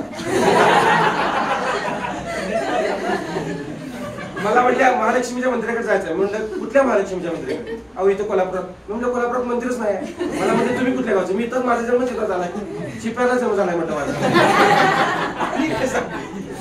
अहो असं कसं? आम्ही एवढ्या लांबून आलोय, विदर्भात आलोय, मान्य आहे की, पण महालक्ष्मीचं मंदिरच नाही. शेवटी ते आरटीओ ऑफिसर आले. अरे काय सांगायलायस म्हटलं, मंदिर आहे तू बघायलास कधी? खुलायस का तू? मी म्हणलं तुम्हीच खुले आहात सगळे. अंबाबाईचं मंदिर आहे हो, अंबाबाईचं मंदिर आहे, आपलं महालक्ष्मीचं मंदिर नाही. सगळा इतिहासच खोटा आहे हो सगळा. दंतकथा आहेत या सगळ्या, आणि ते पण सरळ नाही. शिवाजी महाराजांचा इतिहास पण करायला लिहिला फार काय काय बरे. ते शंभूराजे असेच होते तसेच होते, खुल्याची माणसं लिहिणार. तुम्हाला माहितच वस्तुस्थिती आहे. आता मी सगळं पुढून सांगत नाही, नाहीतर उगाच लय त्रास होईल तुम्हाला. असू द्या, आपल्या विषयाकडे जाऊया. कवी अधिक ईश्वर घ्या. कवी अधिक ईश्वर. महालक्ष्मी सर पार्वतीचंच रूप म्हणतात ना. महालक्ष्मी पार्वतीचं रूप नाही, उगाच पाप माझ्या डोक्यावर मारू नका. पार्वती महालक्ष्मी सगळ्या लक्ष्मी ही वेगळी आहे आणि पार्वती वेगळी आहे, आणि जोडीदार वेगळे असं झालं. जोडीदार वेगळेच असणार ना. सगळ्या एकच आहे आणि जोडीदार वेगळे असं झालं. जोडीदार वेगळेच असणार पाहिजे असं आहे. आणि लक्ष्मी आणि पार्वती एकत्र नाही, एक वेगळ्या, या वेगळ्या आहेत, स्त्री आहेत लक्षात. हे रूप म्हणतात ही सगळी एकच. अहो ते सांगाल का, ह्या दंतकथा आहेत. मी सांगितलं तुम्हाला, तुम्ही तुमच्या तातान दुसऱ्याला सांगणार, असं आहे ते. याला दंतकथा म्हणतात. आता प्रॉपर जी कथा आहे त्यावेळेला लिखाण नव्हतं, त्यावेळेला आपण पण नव्हतो. का होतो नव्हतो, लक्षात घ्या. आता रामायण घडलं की नाही हा प्रश्न मोठा आहे, महाभारत घडलं की नाही हा प्रश्न मोठा आहे. आणि म्हणतो बघा, एवढं मोठं रामायण घडलं, सकाळी विचारते रामाची सीता कोण. बऱ्याच गोष्टी आहेत, वस्तुस्थिती वेगळी आहे, दर्शवलं वेगळं. आमच्या समोर चित्रपटाच्या माध्यमातून पुढे आलेलं आहे, आणि मग चित्रपटातली सीता आपण मानतोय, बरोबर आहे का. पण राम वस्तुस्थितीचा वेगळा होता. शिवाजी महाराज प्रत्यक्षात वेगळे होते, चित्रात वेगळे आहेत, लक्षात आहे की नाही. मग अशीच असती आमची आई, आम्ही झालो असतो सुंदर, असं लिहिलंय पेशव्यांची ती हे पकडून आणल्यानंतर. मग शिवाजी महाराज सुंदर नव्हते असं म्हणायचंय का, पार्वती सुंदर नव्हत्या का, असं बरेच काय वेगळंच लिहिलंय सगळ्यांनी. प्रत्येक जण ज्याला जसं वाटलं तसं लिहिलं.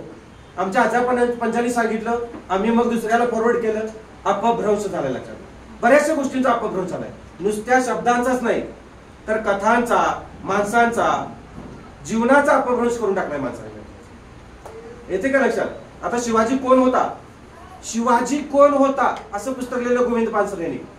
बऱ्याच लोकांना खपलं नाही, एकेरी लिहिलंय म्हणे. मुळात शिवाजी हा आदरयुक्त शब्द आहे, कारण जी हा प्रत्यय लावलाय, जी हा आदरयुक्त प्रत्यय आहे. शिवा एकेरी, संभा एकेरी, ताना एकेरी.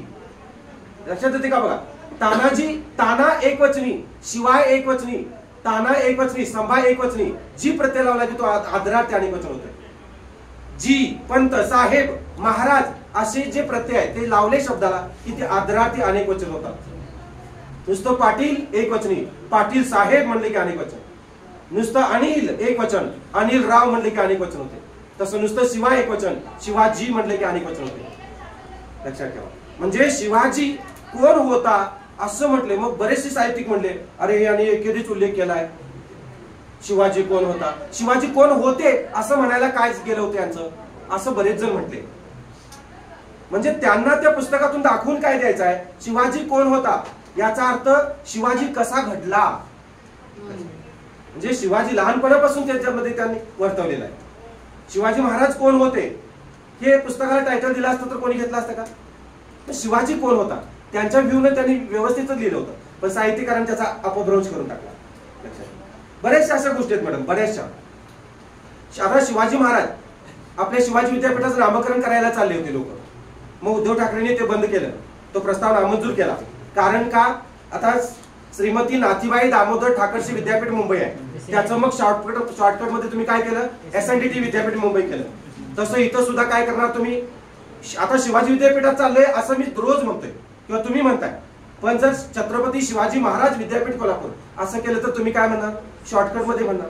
आपण गोपाळकृष्ण गोखले नावाचं जे आहे, GKG म्हणतात त्याला, बापूजी साळुंके महाविद्यालय, तिकडं याला अशी बरीचशी महाविद्यालय आहेत बघा. शॉर्ट फॉर्म मध्ये तुम्ही म्हणताय. विवेकानंद VKC म्हणता तुम्ही, मग विवेकानंदाचं नाव घेता का हो, नाही घेत. म्हणून ते प्रस्ताव नामंजूर केला. तर इथं मग लोकांनी अरे शिवाजी विद्यापीठ, शिवाजींचा एकेरी उल्लेख होतोय असं, पण त्यांना हे माहित नाही की शिवाजी हा आदरयुक्त शब्द आहे. लक्षात आलं. शिवाजी महाराज टर्मिनल ठीक ते खपतंय म्हणून ठेवलं लक्षात, शिवाजी टर्मिनल महाराज CST म्हणतातच की मग. त्यामुळे ते तसं होऊ नये म्हणून उद्धव ठाकरेंनी काय केलं, तो प्रस्ताव नामंजूर केला आणि मग शिवाजी विद्यापीठ आहे तसं ठेवलं बघा. त्यामुळे मला आनंद झाला. ठीक आहे, चला आपण कवी अधिकेंद्र हे आले ना, कवी अधिक ईश्वर घेऊया. कवी अधिक ईश्वर समजलंय का तुम्हाला. भरपूर काही सांगण्यासारखं आहे, पण संदर्भाने जाऊया. चला सांगा. इथं अंतिम ध्वनी काय रे? रस्वई. इथं काय? दीर्घई आहे. दोन सजाती आहेत का विजाती आहेत? सजाती आहेत. त्यांचा संधी होऊन त्यांच्या जातीतला दीर्घई. हा ही निघून गेला, निघून गेला. क व अर्ध पडलं बघा, पडलं का? आणि स्वर एक राहिलेला आहे बघा. आता हा पूर्ण कोणाला करणार? वला. कसं होणार? कवीश्वर. आपला नियम काय जोडाक्षराचा? जोडाक्षराच्या अलीकडील अक्षर रस्व असते, पण हा अपवाद आहे त्याला. का अपवाद? संधियुक्त शब्द आहे म्हणून दीर्घत्व स्वर संधी प्रमाण झाले. पुढे घेऊ नको? एवढं घेऊया आणि पास करूया की मग फास्ट मध्ये घेऊया. आता हे जमते तुम्हाला. यातलं फक्त प्रतीक्षा रवींद्र हे समजून सांगतो, बाकी सोपंच आहे. परीक्षण हे सांगतो बघा. देवाच्या देवी झाले, ते चुकून देवा झाले, देवी आहे. ते देवी अधिक इच्छा आहे, तेवढं प्रेम मिस्टेक करून घ्या. देवी अधिक इच्छा, तुम्हाला ते देवा अधिक इच्छा दिसते. आ आणि ई दिसते. कवी अधिक इंद्र रे काय होणार? कवी अधिक इंद्र. बघा मी माझ्या पद्धतीने फास्ट मध्ये सोडवतो. कवी अधिक इंद्र. अंतिम ध्वनी काय बघा इथं? ई आहे. इथं पुढे कोण आहे बघा? इम आहे का ई आहे? ईच आहे. हा ई दुसऱ्याचा असतो, अनुस्वार दुसऱ्याचा असतो. दोन सजाती स्वर आहेत, एका पुढे खाली, त्यांचा संधी होऊन यांच्या जातीचा दीर्घ होणार. ई निघून गेला, ई निघून गेला. क व अर्ध पडलं बघा. आणि अधिक चिन्हाच्या पलीकडे अनुस्वार आणि द्र राहिलेला आहे. बरोबर आहे का? आता हा वला पूर्ण करणार कोण? दीर्घ ई पूर्ण करणार. अनुस्वार कोणाच्या डोक्यावर होता? ईच्या डोक्यावर होता. ई याच्यामध्ये आहे, इथं आहे बघा. द्रच्या अलीकडे आहे, द्रच्या अलीकडे ठेवला. कवी अधिक इंद्र कवींद्र. बघा अशी मी तुम्हाला अनुस्वाराच्या अलीकडील अक्षर रस्व असते आणि त्याच्या अपवादामध्ये लिहिला होता, आठवते का? कवींद्र, रवींद्र, महेंद्र, महिंद्रा. बघा ठीक आहे. आता रवी अधिक इंद्र पुसू हे. हा माझ्या बरोबर लिहा, म्हणजे तुमच्या लक्षात येते. आता लक्षात आलेलं. रवी हा शब्द असाच लिहायचा. इथं संधियुक्त शब्दामध्ये विग्रहाच्या बाबतीत असू दे असाच लिहायचा. आणि नुसता रवी लिहायचा असेल, ए रवी इकडे ये, तर हा रवी नुसता असा लिहायचा मराठीमध्ये. रविवार लिहायचा असेल, सामासिक शब्दात असेल तर काय करणार? रविवार पहिला. हा एक शब्द आहे, हा एक शब्द आहे. या दोघांना एकत्र आणलं. बरोबर आहे का? याला आपण सामासिक शब्द म्हणतो ना. मग असे सांगितले तुम्हाला. सामासिक शब्द असतील तर काय होणार? पहिली वेलांटी येणार, रविवार असं येणार. हा काही दीर्घत्व स्वर संधी प्रमाणे होणार आहे का? इथली ई आणि इथं ई आहे का? नाही. रविवार असं लिहायचं. तुम्ही बघा रविवार कॅलेंडर मध्ये असंच आहे बघा. रवी नुसतं रवी असं लिहायचं, सामासिक शब्दामध्ये असं लिहायचं. समजतंय? हा पुढे बघा. आता इथं अंतिम ध्वनी कोण आहे? इथं अंतिम ध्वनी काय? रस्वई आहे. इथं कोण आहे? दोन सजातीय स्वर एका पुढे खाली, त्यांचा संधी होऊन त्यांच्या जातीतला दीर्घई होणार. बरोबर आहे का? हा ई निघून गेला, निघून गेला. र व अर्ध पडलं, पडलं का? आणि अधिक चिन्हाच्या पलीकडे द्र राहिलेला आहे, अनुस्वार आणि द्र राहिलेला आहे मध्ये. हा आता ही पूर्ण कोणाला करणार? वला. कसं करणार?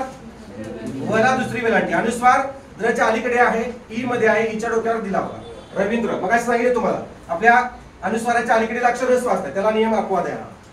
सांगितले का? महिंद्रा, रवींद्र, कवींद्र. आता प्रति अधिक इच्छा. चला प्रति अधिक इच्छा. प्रति हा उपसर्ग आहे. इच्छा म्हणजे काय रे? इच्छा म्हणजे काय सांगितलं बघा. इच्छा म्हणजे निरीक्षण करणे, पाहणे. सांगितले की तुम्हाला. प्रति हा उपसर्ग आहे का? उपसर्ग. उपसर्ग म्हणजे काय? शब्दाच्या आधी लावायचं प्रत्यय. किती वेळा लिहू इथं? 3-4 वेळा लिहू. प्रति प्रति प्रति प्रति आणि मग शब्द सांगा तुम्ही. सांगा. प्रतिदिन. बरोबर आहे. प्रतिमाह, प्रतिनिधी. हा अजून प्रतिक्षण. बरोबर आहे. अजून काय? प्रतिवर्ष आहे का? ते उपसर्ग आहेत बघा, आहे ना? उपसर्ग शब्दाच्या आधी, म्हणून प्रति हा उपसर्ग आहे. आता लक्ष द्या, अर्थभेद करणारे सुद्धा शब्द आहेत हे. अर्थभेद करणारे. प्रति पहिली वेलांटी प्रतिचा अर्थ वेगळा होतो आणि दुसरी वेलांटी प्रतिचा अर्थ वेगळा होतो. बाळांनो मला सांगा, पहिल्या वेलांटीचा अर्थ काय सांगितला मी? काय सांगितलंय का? काय रे? हा पहिल्या वेलांटीचा अर्थ काय? प्रति च्या कडे. तुम्ही प्रति असं लिहिता बघा. प्रति माननीय महोदय आहे ना, माननीय महोदय वगैरे असं लिहिता बघा. आणि मराठीमध्ये लिहायचं असेल, इंग्लिश मध्ये लिहायचं असेल तर काय लिहिता? टू रिस्पेक्टेड वगैरे असं काय तर लिहिता बघा. माननीय रिस्पेक्ट आहे ना. टू म्हणजे च्या कडे, च्या प्रति असं त्याचा अर्थ होतो. आणि ह्या दुसऱ्या वेलांटी प्रतिचा अर्थ काय रे? प्रतचे अनेक वचन. प्रतचे अनेक वचन द्या. प्रतचे अनेक वचन. तुम्हाला झेरॉक्स वाला म्हणतो किती प्रती देऊ, तुम्ही म्हणता एक मला 10 प्रती द्या, याच्या आधार कार्डाचे 10 प्रती द्या. तर हे प्रती असते तिथं, हे नसतंय. तुम्हाला किती प्रती देऊ, या आधार कार्डाचे 4 कडे द्या असं होतंय. होईल का पहिली वेलांटी? नाही होणार, दुसरी वेलांटी होणार. समजलं? हे लिहून घेतलं पुसू हे. ठीक आहे. बघा इथं अंतिम ध्वनी काय, बघा इथं अंतिम ध्वनी काय रे? ऱ्हस्व ई. पुढं कोण आहे बघा? दीर्घ ई. दोन सजाती आहेत का विजाती आहेत? त्यांचा संधी होऊन त्यांच्या जातीतला दीर्घ. हा ई निघून गेला, हा ई निघून गेला. प्रत अर्धी पडली का रे? आणि अधिक चिन्हाच्या पलीकडे कोण आहे? क्षाय. हा ई कुणाला पूर्ण करणार? कोणाला? तला पूर्ण करणार. प्रतीक्षा. आणि प्रतीक्षा लिहिते कशी आयुष्यभर? पहिलीच वेलांटी लिहिते.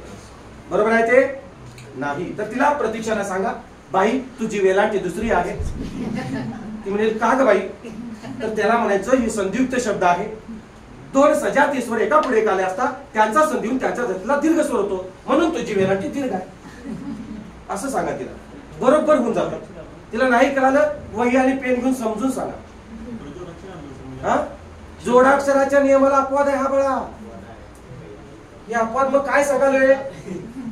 जोडाक्षराच्या अलीकडे अक्षर ऱ्हस्व घेऊया मग अपवाद आहे. आता झाले की सगळं ईश्वर का विच्छा अपवाद आहेत रे. आणि अपवाद काय? तर हेच की 2 सजाती स्वर एकातले, हे सजाती दीर्घत्व स्वर संधी आहे. कारण सांगितलं, कार्य आहे, कारण आहे. हे कार्य असं का? त्याच्या मग कारण सांगितलं मी तुम्हाला. आता परीक्षण पुसू. परीक्षण शब्द बघा. परी अधिक इच्छा. पर्या उपसर्ग आहे तुम्हाला आधीच सांगितलं. मगाशी इच्छा घेतलं होतं, आता फक्त काय करायचं? इच्छा असं घेतलं होतं का? फक्त तिथं काय करायचं आहे? इथं न घालायचं नुसता, संपला विषय. बघा पर्याधिक इच्छा घेतलं होतं का? पर्याधिक सेम टू सेम आहे तेच. मग इथं अंतिम ध्वनी काय सांगा? इथं अंतिम ध्वनी आहे का? ऱ्हस्व ई. कोण आहे इथं पुढं? 2 सजाती आहेत का विजाती आहेत? त्यांचा संधी होऊन त्यांच्या जातीतला दीर्घ ई तयार होणार. हा ई निघून गेला, परिमधलाही निघून गेला. पर अर्ध पडलं आणि अधिक चिन्हाच्या पलीकडे क्षण राहिलेल्यावर कसं होणार सांगा? कुठली वेलांटी येणार? दुसरी वेलांटी. परीक्षण. परीक्षणला समानार्थी शब्द आहे निरीक्षण. निरीक्षण परीक्षण म्हणजे काय? हेतुपूर्वक पाहणे. पाहणे आणि निरीक्षण करणे यात काय फरक आहे? पाहणे म्हणजे नुसतंच पाहणे आणि निरीक्षण म्हणजे हेतुपूर्वक पाहणे. आलं का लक्षात? हा. Police sub inspector. इन्स्पेक्टर म्हणजे निरीक्षण. निरीक्षक न काढायचं क घालायचं म्हणजे निरीक्षण. क म्हणजे करणारा, निरीक्षण करणारा आहे ना. इन्स्पेक्टर म्हणजे काय? निरीक्षण करणारा. हा गुन्हा का झालाय ते हेतुपूर्वक पाहतो. नुसतं पाहिलं असतं तर हा खून केला सोय ठीक आहे जा मी बघतो असं झालं असतं ते. मग त्या खून करण्यापाठीमागचं कारण काय? तो का केला त्यानं? त्याला आता मजबुरी आहे का त्याची? काय आहे? सगळं चाचपणी करणार म्हणजे परीक्षक. समजलं? परीक्षक निरीक्षक. निरीक्षक म्हणतात बघा पोलीस सब इन्स्पेक्टर. पोलीस निरीक्षक असतं का? पोलीस इन्स्पेक्टरला पोलीस निरीक्षक. सब असेल तर तिथं सब घालतात, उप घालतात. पोलीस उपनिरीक्षक. समजतंय का? न काढायचं क घालायचं. समजलं? ठीक आहे. आता हे बाकीचं गिरी अधिक ईश. गिरीश. गिरी म्हणजे पर्वत. पर्वतांचा राजा कोण? शंकराला गिरीश म्हणतात. शंकराला. गोमती अधिक इच्छा. गोमती इच्छा. गोमती म्हणजे कोण? गाय. पार्वती अधिक इच्छा. पार्वती इच्छा. हरी अधिक ईश. हरीश. हरी कोणाला म्हणायचं? आणि हरी अधिक ईश. ईश म्हणजे राजा धनीपती मालक. हरी.